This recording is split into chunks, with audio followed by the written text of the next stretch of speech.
Coucou, je viens de me réveiller et je commence à être malade. L'hiver arrive les amis. Donc la meilleure chose à faire dans ces cas-là, c'est petite douche un peu chaude qui va nous mettre bien dans la journée, qui va faire du bien au corps et qui va nous faire du bien au moral. Et après on pourra commencer les activités.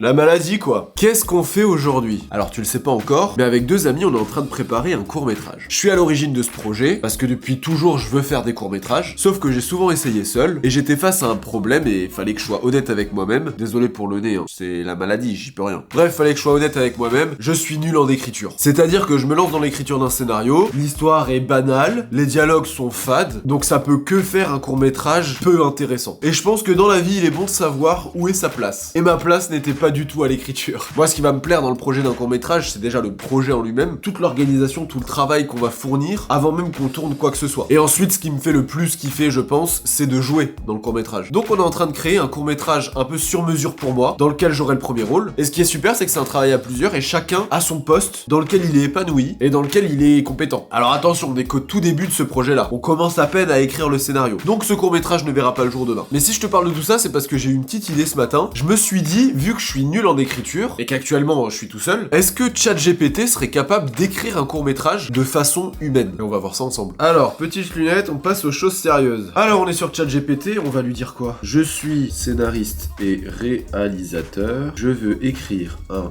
court-métrage d'une durée de 1 minute, on va dire. Voici les contraintes de ce court-métrage. Que des plans fixes. Un seul personnage, un seul lieu, le salon. Écris-moi le scénario de ce court-métrage. Let's go, qu'est-ce que tu me proposes? Ouais, il va vite, hein.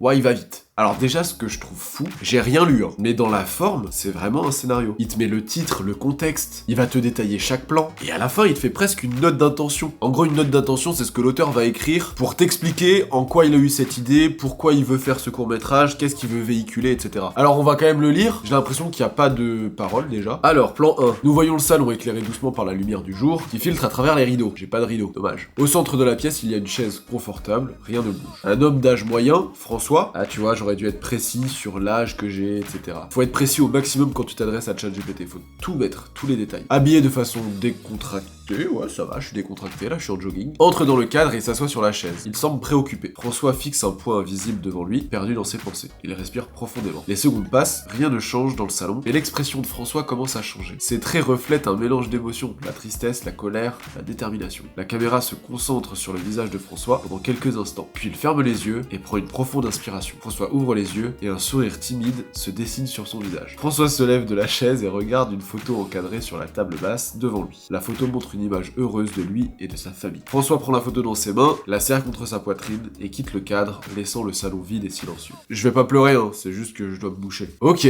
là c'est cool, hein. Bon, y a pas grand chose, en même temps, sur un court-métrage d'1 minute, tu peux pas véhiculer grand chose. Enfin si c'est bien écrit, tu peux faire plein de trucs. Et là, du coup, on a pas grand chose. N'empêche que c'est un super exercice d'acting. En soi, ça a l'air très dur à jouer. Vu qu'il y a pas de parole, y a rien, ça a l'air vraiment très dur à jouer. Écoute, j'ai presque envie d'essayer de le tourner. En plus, ça m'arrange, j'ai le nez bouché, je peux pas parler. Allez, bah c'est le jour où on essaye de travailler nos émotions. Alors...